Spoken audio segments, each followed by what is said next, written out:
A 90-year-old veteran defends herself against a group of rowdy bikers, but everything changes as she receives a call. You'll be amazed with the twist. Click subscribe now to avoid missing any future tales of bravery and tenacity.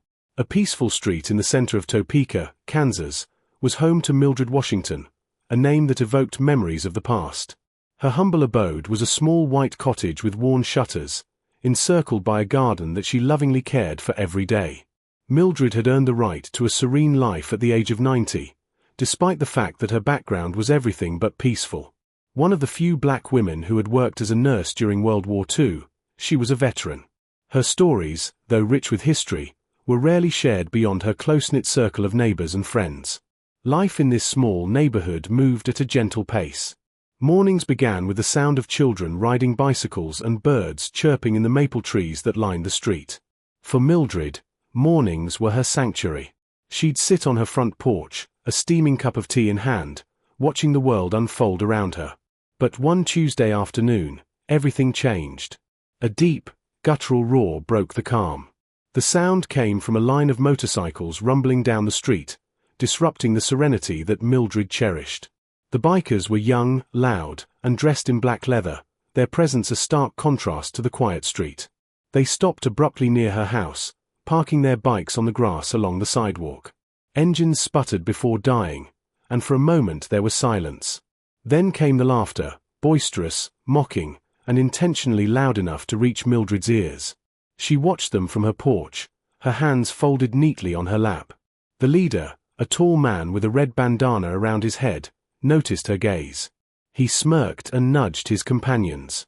"Look at the granny over there. Bet she's got stories about the dinosaurs," he said, his voice dripping with mockery. The group erupted in laughter.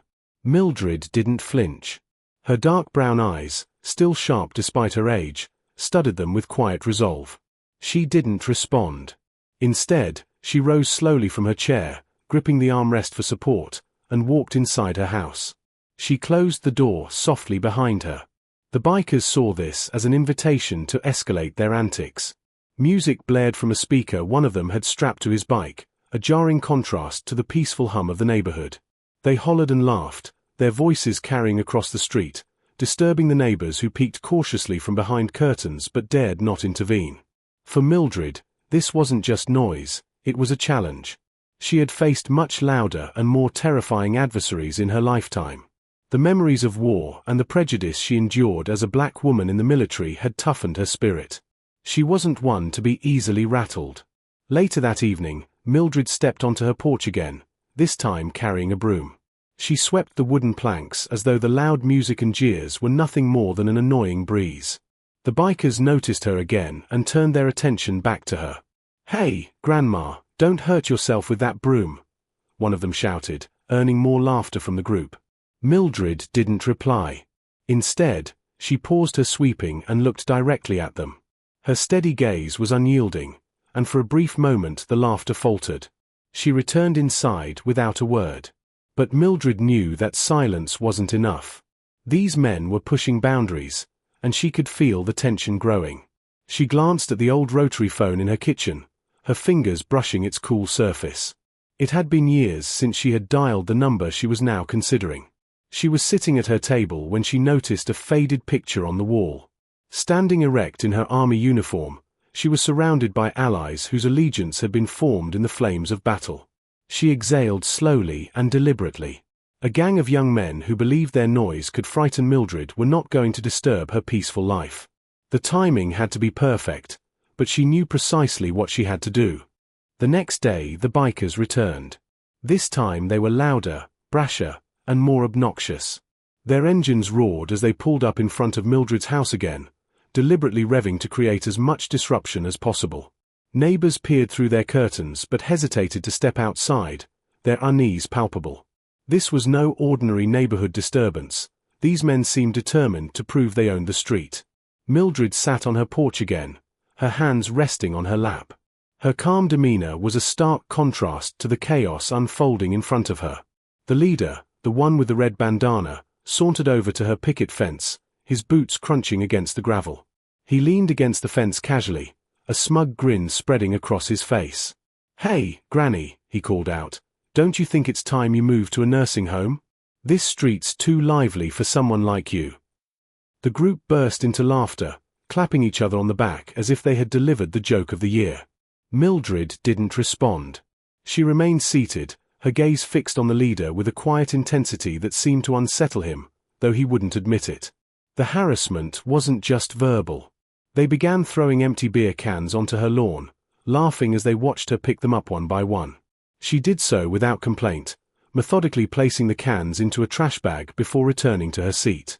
But inside, she was calculating.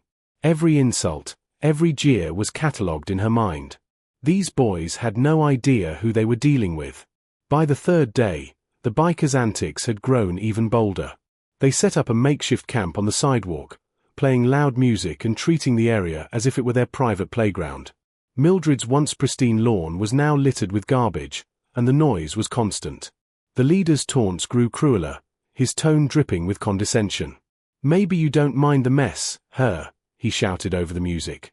"Figured an old lady like you wouldn't care. Probably can't even see straight anymore."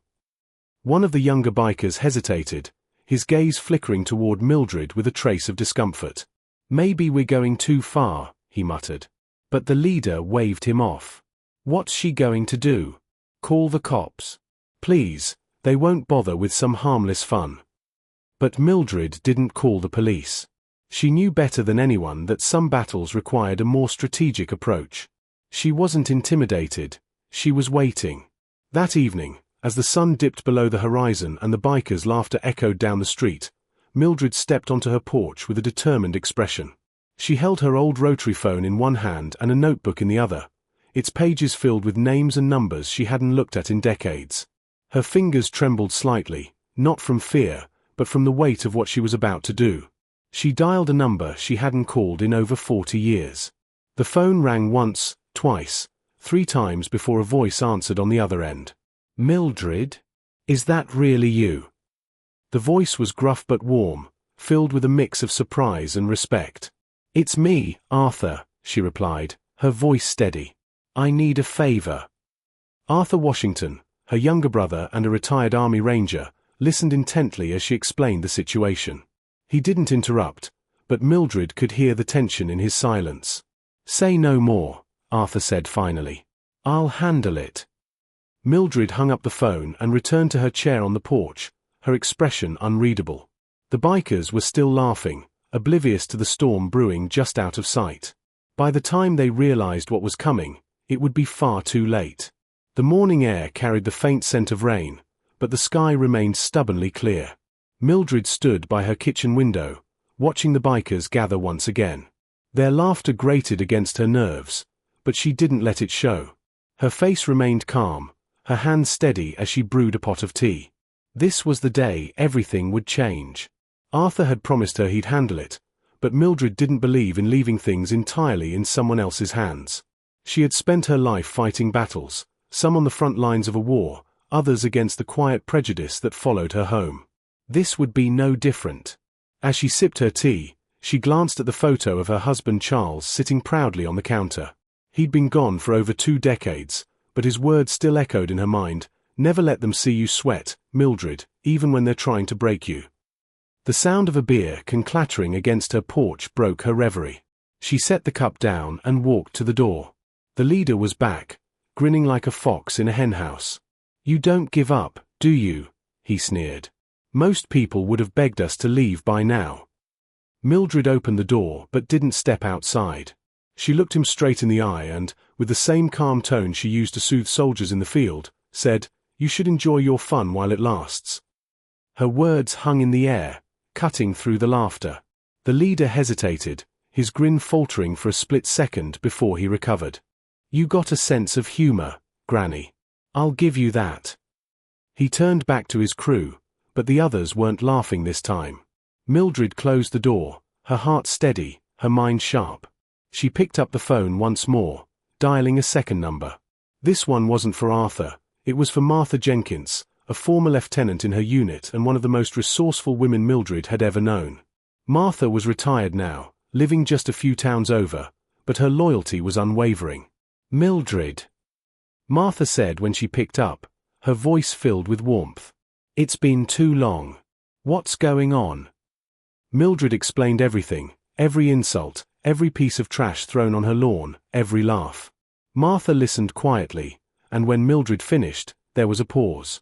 "Well," Martha said, her tone suddenly firm, "you know I'm not one to sit idly by. I've got a few connections who'd love to pay those boys a visit." Mildred allowed herself a small smile. "I knew you'd say that." Later that afternoon, as the bikers continued their racket, Mildred sat on her porch with a sense of quiet anticipation. She noticed the younger biker again, the one who seemed uncomfortable with the group's behavior. He was sitting apart from the others, his gaze lingering on her. For a moment, Mildred considered speaking to him, but she decided against it. His moral compass, however faint, wasn't her responsibility to guide. She had bigger plans. The hours dragged on, the sun setting behind the row of houses, casting long shadows across the street. The bikers showed no signs of leaving, but Mildred wasn't worried. When the first set of headlights appeared at the end of the street, her lips curved into a subtle smile. Two SUVs rolled in slowly, their engines humming with authority. The bikers didn't notice at first, too caught up in their music and laughter. Mildred sat back in her chair, folding her hands neatly in her lap. "Time to teach these boys a lesson," she murmured to herself. What happened next would turn the tables in ways they never saw coming. The first SUV came to a stop directly across the street from Mildred's house, its engine rumbling to a halt. The second pulled in right behind it. The doors opened in unison, and out stepped four men. Their movements were deliberate and calm, radiating an air of authority. They were older, each wearing black jackets with an insignia stitched onto the chest, a crest that symbolized their time as Army Rangers. Arthur emerged from the driver's seat of the first SUV, his imposing frame and silver-streaked beard giving him a commanding presence. He wasn't wearing a uniform, but his stance alone spoke volumes. Behind him stood three of his closest friends from his unit, all retired military, all trained to handle situations exactly like this. The bikers froze mid-laugh, their heads turning toward the newcomers. The leader, still leaning against Mildred's fence, straightened up, his cocky grin faltering as he sized up the men approaching. Arthur's eyes locked onto him, and the weight of his gaze was enough to wipe the smirk off the leader's face entirely. "You must be the one who's been bothering my sister," Arthur said, his voice calm but edged with steel. His words carried a weight that silence seemed to amplify. "Sister," the leader echoed, glancing nervously at Mildred, who was now watching the scene unfold with a faint smile. "We were just hanging out." Arthur took a step closer, his hands resting casually at his sides, but his presence was anything but casual. "Hanging out," he repeated, his tone flat. "By throwing trash on her lawn, blasting music at all hours, mocking a woman who's done more for this country than you could ever imagine." The leader's crew shifted uneasily, their bravado evaporating under the scrutiny of Arthur and his team. One of the bikers muttered something, but the leader waved him off, trying to maintain a shred of authority. "Look, we didn't mean any harm," the leader said, his voice tinged with defensiveness. "It was just some fun." Arthur didn't break eye contact. "Let me tell you what fun looks like to me. Fun is respecting people who've earned it. Fun is knowing when to back off before you bite off more than you can chew." The tension in the air was palpable, and the bikers were no longer laughing. The younger biker, the one who had seemed uneasy from the start, took a step back, distancing himself from the group. His eyes darted to Mildred, a flicker of guilt crossing his face. Before the leader could respond, Martha's car pulled up behind the SUVs. She stepped out, dressed sharply in a blazer, her presence every bit as commanding as Arthur's. Following her were two local veterans she had called in, men who had known Mildred for years and weren't about to let her be disrespected. Martha looked around, focusing her keen gaze on the leader. She remarked calmly, "You chose the wrong woman to mess with. Do you know who she is? What has she done? When individuals like you wouldn't even raise a finger, she served this country. Do you believe that she is intimidated by your small antics? All you are is noise." The leader opened his mouth to argue, but Arthur cut him off with a sharp enough. Arthur gestured toward the biker motorcycles. "Pick up your trash, get on your bikes, and leave. If you're smart, you'll think twice before coming back here, or bothering anyone else like this again." For a moment, no one moved. Then, reluctantly, the leader signaled to his crew. They began gathering the trash, their swagger completely gone. Arthur and his team didn't have to raise their voices or throw a single punch. Their sheer presence had been enough. As the bikers mounted their motorcycles and prepared to leave, Arthur turned to Mildred and gave her a small nod. She nodded back, her smile widening slightly. Justice had been served. But for Mildred, the lesson wasn't just about reclaiming her peace, it was about teaching the bikers something they'd never forget. As the bikers reluctantly rode off, their engines growling low in defeat, the street finally returned to the peaceful quiet it had once known. The neighbors who had been peeking from their windows and behind cracked doors began stepping outside, slowly, cautiously. They gathered near Mildred's house, murmuring in low voices, their eyes darting between her and the group of veterans who had come to her defense. Mildred remained on her porch, sitting with her hands neatly folded in her lap, her expression calm but resolute. Arthur climbed the steps to join her, taking the empty chair beside her. His presence, as steady as it was protective, gave her a sense of warmth she hadn't felt in years. For a moment, neither of them spoke, letting the quiet settle like a blanket over the neighborhood. Martha approached, her heels clicking softly against the sidewalk. "They won't be back," she said, her tone firm yet kind. "And if they do, they'll find out what real trouble looks like." Mildred chuckled softly, the sound light but meaningful. "I wasn't too worried," she replied. "I knew you'd come through."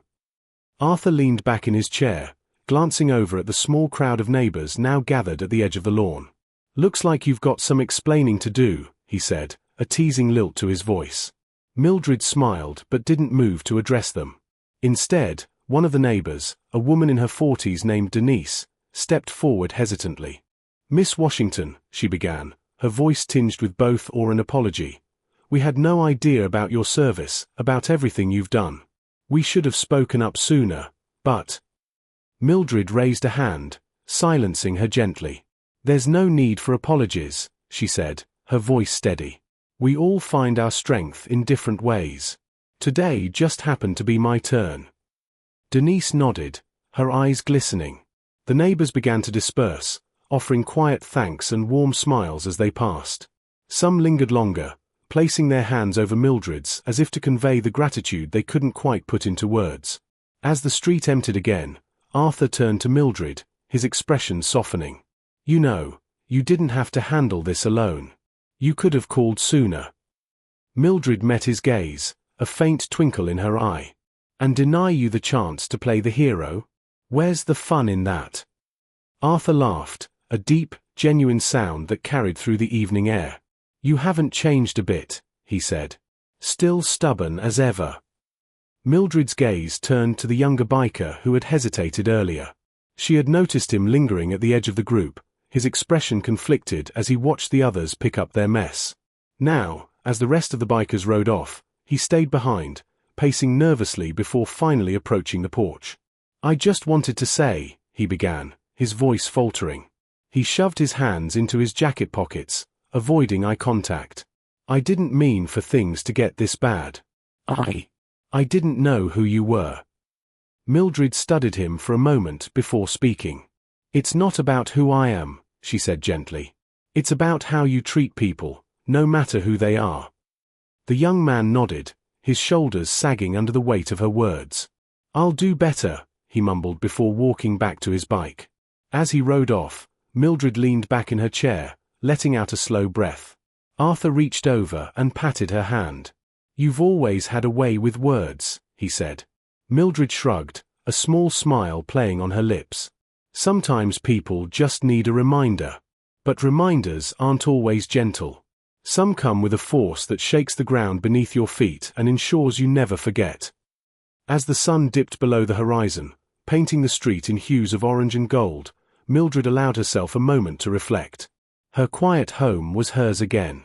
The tranquility restored, not through violence, but through steadfast resolve and the strength of her connections. Arthur, Martha, and the others had stepped in when she needed them most, not because she was helpless, but because they understood the importance of standing together. Arthur stayed a while longer, sitting beside her in companionable silence. "You know," he said finally, breaking the stillness. What you did out there wasn't just about you. Those boys learned a lesson today, not just about respect, but about courage and where it truly comes from. Mildred nodded slowly. Courage isn't loud. It's not about who shouts the most or makes the biggest scene. It's about standing firm when others try to shake you. It's about knowing when to act and when to let the silence speak for itself. Arthur smiled. And you've been teaching that lesson your whole life. As the night deepened, the neighbors who had earlier gathered began returning to their homes, carrying with them a newfound respect for the quiet woman on the corner.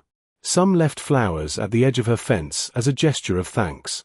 Others simply waved, their expressions filled with gratitude. The young biker's words lingered in Mildred's mind, "I'll do better." She hoped he would. It was a reminder that even those who seem hardened can change when given the opportunity. But change requires accountability, and she'd made sure they understood that. Martha stepped up to the porch, her sharp heels clicking softly against the wooden steps. "You've still got it, Mildred," she said with a grin. "I wouldn't want to be on the wrong side of you." Mildred chuckled. "You'd think after all these years people would know better than to mess with a veteran." The three of them shared a quiet laugh before Arthur and Martha bid her good night. As their SUVs disappeared down the street, Mildred stayed on the porch a little longer, letting the cool night air wrap around her. She looked up at the stars, thinking of her husband, her comrades, and the life she'd built. Every struggle, every challenge had led her here, to this moment of peace, earned and cherished. Before heading inside, she turned to the small crowd of remaining neighbors. "If there's one thing to take from all this," she said, her voice carrying a quiet power, "it's to stand together. Don't wait for someone else to act. Sometimes courage means being the first to speak." The words hung in the air, a reminder to everyone listening that strength doesn't come from size or power, it comes from conviction and unity. As the door closed behind her, Mildred's house returned to its familiar calm. But the impact of what had happened that week would linger in the hearts of everyone who had witnessed it. If you enjoyed this story, don't forget to share your thoughts in the comments below. Subscribe for more stories of courage, resilience, and the power of community.